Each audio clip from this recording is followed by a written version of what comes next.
কারণে জর্ডানের ওই এলাকাটাকে আল্লাহ বললেন জিব্রাইল এলাকাটারে হাতে তুলে নে, আকাশের উপরে তুলে পুরো এলাকা সহ মানুষ সহ জমিনের মধ্যে গেড়ে দে। জমিনের নিচের মাটি উপরে নিয়ে গেল কে? উপরের মাটি নিচে নিয়ে গেল কে? পুরো জায়গাটা এখন ডেড সি হয়ে গেছে। কি সি? ডেড সি নাম শুনেন নাই বোধহয়? আজকে শুনে রাখেন, এটারে বলে মৃত সাগর। এটা গজবের জায়গা, ওখানে মানুষও ডুবে না। লবণের ডেনসিটি, সল্টের ডেনসিটি এত হাই, এই পানির মধ্যে এত গজব, এর মধ্যে কোনো মাছ জন্মায় না, চিংড়ি জন্মায় না, কাঁকড়া জন্মায় না, ব্যাং হয় না, শ্যাওলা হয় না, কিচ্ছু বাঁচে না। এটা গজবের জায়গা, চিল্লায় বলেন ঠিক কিনা? যে আল্লাহ জর্ডানের এলাকাটারে ধ্বংস করে দিল, ওই আল্লাহ আজও আছে না নাই? এই জন্য নিজ দিয়ে তিনি যেমনি আযাব দিতে পারেন, ভূমিকম্প দিতে পারেন, জলোচ্ছ্বাস দিতে পারেন, উপর থেকে তিনি শিলাবৃষ্টি দিতে পারেন কি পারেন না? মাইথের দিয়ে কখনো শিলাবৃষ্টি হয়েছিল? হ্যাঁ, ফসল ক্ষেত শেষ করে দেয় না? ছাগল টাগল মরে যায়। ছাগল যদি ইয়েতে থাকে ক্ষেতের মধ্যে, বড় শিলা মাথায় পড়লে শেষ, মানুষও শেষ, টিনের চালও শেষ। কথা কন। এরপরে আল্লাহ যদি উল্কা বৃষ্টি পাঠায়, উল্কা যদি পড়ে, কই যাবেন? কোথায় যাবেন আপনি? উল্কা চিনেন? মহাশূন্যে বিশাল পাথরের খণ্ড ঘর্ষণ খেয়ে পৃথিবীর ভেতরে ঢুকে যায়। এই পৃথিবীতে সবচেয়ে বড় উল্কাপিণ্ড পড়েছে সাউথ আফ্রিকাতে। সাউথ আফ্রিকার একটা সিটি আছে, হোবা সিটি। এই হোবা শহরে 60 মেট্রিক টন ওজনের একটা উল্কা পড়েছিল, যেখানে পড়েছে পুরো জায়গাটা বিশাল খাদ হয়ে গিয়েছে। এরকম একটা উল্কা যদি এখানে পড়ে আজকে, বাঁচার উপায় আছে? যে বিল্ডিং এ আমরা থাকি, রাত্রে বেলায় ঘুমাই আর ধুম্মা চলে ধুম দেখি রাতে, ওই বিল্ডিং এ যদি একটা পড়ে, কথা কন, ডান্স ক্লাব গুলার উপর যদি পড়ে, পতিতালয় যেগুলা আছে ওগুলা যদি পড়ে, যেই হোটেল গুলার মধ্যে আকাম কুকাম হয় ওইটার উপর যদি পড়ে, নাকি আল্লাহর এখন দেয়ার ক্ষমতা নাই? কথা কন। তার মানে বেঁচে গেছো, পার পেয়ে গেছো মনে করো না, নিজ দিয়েও আযাব আছে, উপর দিয়েও আযাব আছে। চিল্লায় বলেন ঠিক কিনা? এজন্য ভয় পেতে হবে একজন সত্তাকে, তিনি কে? সব ক্ষমতার মালিক কে? এরপর আল্লাহ বললেন আওয়ালাম ইয়ারাউ ইলা আত-তায়রি ফাওকাহুম সাফাতিন ওয়া ইয়াকবিদনা মা ইউমসিকুহুন্না ইল্লার রাহমান ইন্নাহু বিকুল্লি শাইইন বাসীর। সুবহানাল্লাহ বলেন। আল্লাহ বলেন তোরা নাস্তিক হস কেমন করে? মানুষ নাস্তিক হয় কেমন করে? মানুষ কি মুক্ত বিহঙ্গের দিকে নজর করে তাকায় না? আকাশে মুক্ত বিহঙ্গ নাই? বিহঙ্গ বুঝছেন তো? পাখি। পাখির কথা কোরআনে বললো কে? সুবহানাল্লাহ কইবেন না? ওয়া আরসালা আলাইহিম তায়রান আবাবিল, আবার কাবা ভাঙতে এলে পাঠাওয়া বাবিল। দাও খোদা দাও আমায় আবার উমার দারাজ দিল, দাও খোদা দাও আমায় আবার উমার দারাজ দিল। সুবহানাল্লাহ পড়েন। এই যে আল্লাহ বললেন ওয়া আরসালা আলাইহিম, তারপর তায়রান আবাবিল, তায়ের মানে পাখি, তায়ের মানে কি? আবার জান্নাতে যারা যাবে তাদেরকে পাখির ভুনাগোশত খাওয়াবে কে? জান্নাতে যাওয়ার সাথে সাথে প্রথমে আল্লাহ আপনাদেরকে মেহমানদারি করবে মাছের কলিজা দিয়ে। খাইবেন? মাছের কলিজার কথা শুনে জিহ্বায় পানি আসছে না কেন? আউয়ালু তাআমিন ইয়াকুলুহু আহলুল জান্নাতি ফাজিয়াদাতু কাবিদিল হুত। প্রথমে মাছের কলিজা, এরপরে পাখির ভুনাগোশত। তার মানে পাখির কথা কোরআনে আছে না নাই? আবার সাইয়েদনা সুলাইমান আলাইহিস সালামের একটা পাখি ছিল, এটার নাম কি ছিল? হুদহুদ পাখি। মাথার উপর দিয়ে চলতো, আর ওইটার চোখে জুমিং পাওয়ার আল্লাহ এত বেশি দিয়েছিল, এটা জমিনে নজর করলে বুঝতে পারতো কয় হাজার ফিট নিচে পানি আছে, পানিটা মিষ্টি না লবণাক্ত না কেমন, দেখে দেখে মুহূর্তের মধ্যে সাইয়েদনা সুলাইমানের কাছে সব তথ্য সরবরাহ করে দিত। কোন সুবহানাল্লাহ। এজন্য আল্লাহ বললেন নাস্তিক গুলো কি পাখির দিকে তাকায় না? এই পাখির দিকে তাকালে পাখির রব আল্লাহরে খুঁজে পাওয়া যায়।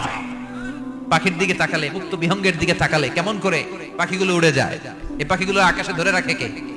মা ইউমসিকুহুন্না ইল্লার রাহমান। ওই রহমান ছাড়া কেউ পাখিগুলোর সামনে ধরে রাখতে পারে না।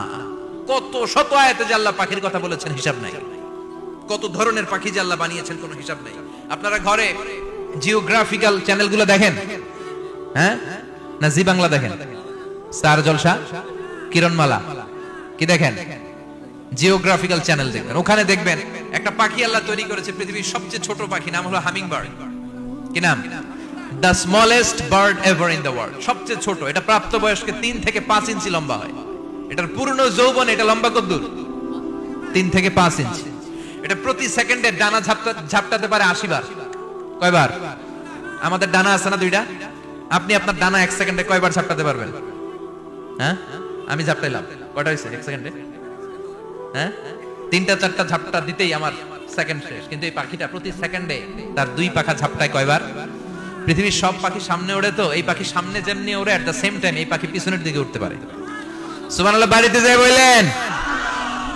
ইউরোপের আল্পস পর্বতমালায় গুগল করবেন যে আজকে গুগলে লিখবেন যে আলপিন সুইফট একটা পাখি আছে। এই পাখিটা একবার যখন শূন্যে উড়াল দেয়, উড়ন্ত অবস্থায় এটা আকাশে 6 মাস থাকতে পারে। আকাশের মেঘের আপ থেকে পানি খায়, শূন্যে ভেসে বেড়ানো পোকামাকড় ধরে খেয়ে বেঁচে থাকে। 6 মাস পরে একবার জমিনে ল্যান্ড করে নামে কয়েকদিন থেকে আবার উড়াল মারে, আবার 6 মাস। আলপিন সুইফট। আরেকটা পাখি আছে, অদ্ভুত পাখি, নাম হোমা বার্ড। এই হোমা বার্ড উড়ন্ত অবস্থায় ডিম পেড়ে দেয়, আর ওই ডিমটা জমিনে পড়ার আগেই মাঝখানে ডিম ফেটে বাচ্চা বেরোয়, বাচ্চা উঠতে শুরু করে দেয়। এই পাখিগুলোর কথা কোরআনে আছে না নাই? এজন্য আল্লাহ বললেন, আওয়ালাম ইয়ারাউ ইলাত তায়রি ফাওকাহুম সাফাতিন ওয়া ইয়াকবিদনা মা ইউমসিকুহুন্না ইল্লার রাহমান ইন্নাহু বিকুল্লি শাইইন বাসীর। আল্লাহ বললেন, নাস্তিকগুলো কি পাখির দিকে নজর করে তাকায় না? পাখির দিকে নজর করে যদি তাকায়, তখন পাখির রব আল্লাহরে খুঁজে পাবে। চিল্লায় বলেন ঠিক কি না? পাখিকে আরবিতে বললে তয়ের। সবাই বলেন, পাখির আরবি কি? বিমানের আরবিও তয়ের। পাখি আরবি যা, বিমান আরবিও। এই পাখি নিয়ে গবেষণা করে বিমান বানাইছে। সুবহানাল্লাহ কইবেন না? আমরা বানাই নাই, আমরা তো খোঁচাখুচিতে ব্যস্ত, আমরা আছি ফতুয়া নিয়ে ব্যস্ত। তুই 20 কারণে কাফের, তোর চাচা 90 কারণে কাফের। তোর চাচা মরলে যেই জায়গায় কবর দেয়া হবে, ওই কবরের মাটির উপরে যে ঘাস উঠবে, ওই ঘাস যে গরু খাবে, ওই গরুর দুধ যে খাবে, ও কাফের। আছে না নাই? খালি কাফের ফতুয়া দেয় ব্যস্ত। আমরা ফতুয়া নিয়ে রইলাম, আর ওরা সব আবিষ্কার করে ফেললো।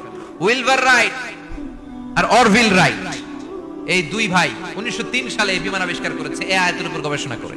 আওয়ালাম ইয়ারাউ ইলাত তায়র, ওরা কি পাখি নিয়ে ভাবে না? আমাদের তো ভাবার সময় নেই, আমরা আছি মদ নিয়ে আর নারী নিয়ে আর জুয়াবাজি নিয়ে। চিল্লায় বলেন ঠিক কি না? এমন অনেক মন্ত্রীদের হোটেল আছে যেখানে পতিতালয়ের আড্ডাখানা। চিল্লায় বলো ঠিক কি না? মুসলমান রাজ মদ আর নারী নিয়ে ব্যস্ত, আর ইহুদি খ্রিস্টানরা আমাদের সব ঐতিহ্যকে ধারণ করেছে। উইলবার রাইট অরভিল রাইট গবেষণা শুরু করে দিল। পাহাড়ে শুয়ে শুয়ে দুই ভাই খালি পাখির ছবি আঁকে, কেমনে পাখিগুলো ডানা ঝাপটা মেরে ওঠে, কেমনে নামে। গবেষণা করতে করতে করতে প্লেন বানায় ফেললো 1903 সালে। আজ থেকে 100 বছর আগের স্টোরি শোনাচ্ছি আপনাদের। তখনকার বিমান এখনকার বিমানের মতো ছিল না। আপনি দেখবেন যে শুরুতে বিমান কেমন ছিল। শুরুতে ভাঙ্গাচুরা দুইটা পাখা নিয়ে একটু উড়ে আবার ধপাস করে পড়ে, কিন্তু আশা হারায় নাই, আবার উড়ে ধপাস করে পড়ে। আমেরিকাতে সুবিধা করতে পারেনি। ফ্রান্সের এক কিং তাদেরকে ডোনেট করেছে বিপুল অঙ্কের টাকা দিয়ে। তারা প্রথম ফ্রান্সের একটা শহর থেকে আরেকটা শহরে পৃথিবীর প্রথম প্যাসেঞ্জার প্লেন নিরাপদে ল্যান্ড করেছে। মানুষের উড়ার স্বপ্ন সফল হতে শুরু করলো। এখন বিভিন্ন ধরনের বিমান একটার পর একটা শুরু হয়েছে। এই পৃথিবীর সবচাইতে দ্রুতগামী যে বিমানটা আগে ছিল, নাম ছিল কনকর্ড, যাত্রীবাহী বিমান। এটার পরে এখন একটা বাইরে হয়েছে বোম সুপারসনিক। কি নাম? Bomb supersonic. এত স্পিডে চলে, এই মাত্র দেখলেন এদিকে, এরপর দেখবেন নাই ওইদিকে। সুবহানাল্লাহ পড়ে। কি বিশাল বিশাল ডবল ডেকার গুলো নিয়ে শূন্যে উড়াল দেয়। A3 এয়ার বোয়িং A380 বর্তমান পৃথিবীতে সবচেয়ে বড় প্যাসেঞ্জার বিমান। কার্গো বিমান তো এগুলোর 7-8 ডবল বড় হয়। I am talking about the passenger plane A380। 525 জন যাত্রী নিয়ে এটা শূন্যে উড়াল দেয়। 525 জন যাত্রী, কেবিন ক্রু, পাইলট, বিমানের ওজন, খাবার দাবারের ওজন, ফুয়েলের ওজন, 525 জনের লাগেজ টাগেজের ওজন, এই সব নিয়ে শূন্যে উড়াল দেয়। সুবহানাল্লাহ কইবেন না? এই বিমান আবিষ্কারের আগ পর্যন্ত গোটা বিশ্বব্যাপী সব দেশে দেশে ছিল সেনাবাহিনী আর নৌবাহিনী। বিমান আবিষ্কার হওয়ার সাথে সাথেই শুরু হয়ে গেল বিমান বাহিনী, এয়ার ফোর্স, মিলিটারি। এখন বোম সুপারসনিক বানায়, এখন ড্রোন হামলা করে, এখন মিসাইল হামলা করে, এখন স্যাটেলাইট পাঠায়। আমরাও পাঠাইছি। কি নাম? Bangabandhu satellite. We launching the Bangabandhu satellite channel last year. আমরা এই বঙ্গবন্ধু স্যাটেলাইটও পাঠাইছি উপরে। সবকিছু পাখির উপর গবেষণা করে হয়েছে। চিৎকার করে বলেন ঠিক কি না? এজন্য আল্লাহ ডেকে বললেন, গোলাম ওরা কি পাখির দিকে তাকায় না? পাখির দিকে যদি নজর করে একটিবার তাকাতো, নাস্তিক আর নাস্তিক থাকতে পারতো না। এজন্য নাস্তিকদের জন্য সূরার ভেতরে ডোজ আছে, আই ওপেনার আছে। সর্বশেষ আল্লাহ একটা প্রশ্ন দিয়ে এই সূরাটা শেষ করলেন। প্রশ্নটা শুনবেন? শুনবেন সবাই? আল্লাহ বললেন, কুল আরাআইতুম ইন আসবাহা মাউকুম গাওরান ফামান ইয়াতিকুম বিমাইম মাইন। বলো দেখি সবে শুকাইয়া যদি যায় এই পৃথিবীর পানি, তাহলে হেথায় তটনির ধারা কে দিবে সবারে আনি? কে দিবেন? একদিন সকালবেলা ঘুম থেকে উঠছেন, টয়লেটে যাবেন, মুখ ধোবেন, স্কুলে যাবেন, অফিসে যাবেন, কাজে যাবেন, যায় দেখেন টিউবওয়েল চাপতেছেন, পানি নাই। ট্যাপ ছাড়লেন, পানি নাই। চোখের মধ্যে ময়লা, নাকে ময়লা। টয়লেটে যাবেন, পানি নাই। পুকুরে নাইমা দেখেন পানি নাই। বিশাল বিশাল মেশিন বসিয়ে মাটির নিচ থেকে ভূগর্ভস্থ পানি ওঠানোর চেষ্টা করলেন, একটা পানি নাই। এক ফোঁটা পানি গোটা বিশ্বে কোথাও নাই। কে দিব পানি আপনারে?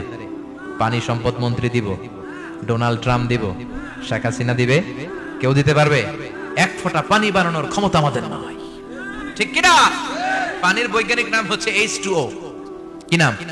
এই দেশে H2 নিয়ে কত কথা আছে না নাই? হাইড্রোজেনের দুইটা মলিকিউল, অক্সিজেনের একটা মলিকিউল। এই দুইটা গ্যাস, হাইড্রোজেন আর অক্সিজেন, দুই গ্যাস একসাথে মিলাইলে কি হয়? কথা বলেন। মিঠা নদীর পানি